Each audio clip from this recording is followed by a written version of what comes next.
The term Ice Age refers to a period of time in which the surface of the Earth is covered with sheets of ice called glaciers.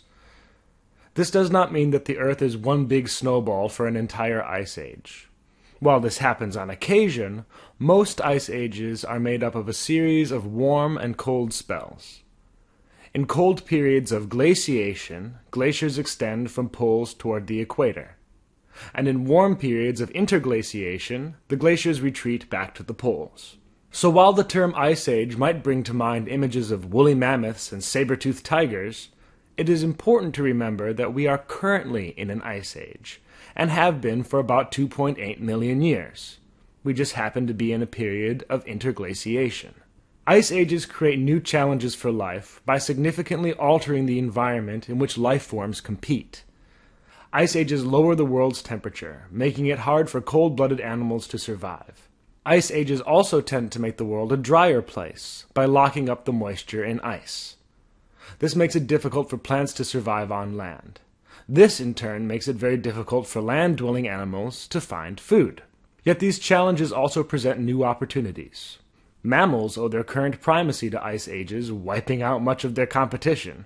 And while most primates suffered from the reduction of lush rainforests into arid grasslands, one sub-branch of this family would abandon the protection of trees to wander the earth in search of food. These were the first hominids, ancestors of modern humans.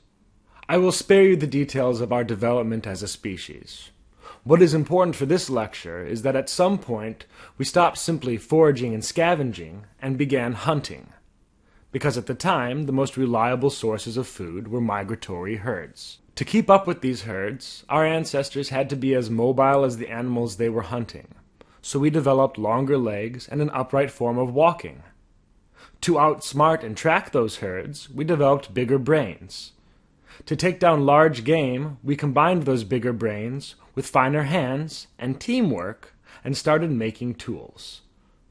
In short, the challenges presented by the Ice Age forged man into the hyper-intelligent, highly adaptable, upright-walking, tool-generating creature we know today. And so now, we come to the latest period of interglaciation, a great thaw that began around 10,000 BCE. Human beings have been following the migrations of herd animals for thousands of years. The scarcity of plant life required herds to move constantly. The herds moved to find new vegetation to eat. The humans moved to follow the herds. With the thaw, plant life thrived again. Herds no longer needed to move such long distances to find fodder. Yet countless generations had made these migrations instinctive to herd animals. Human beings, on the other hand, had no such instincts to constrain them. They quickly realized that the animals they hunted would survive just as well without walking for thousands of miles every year.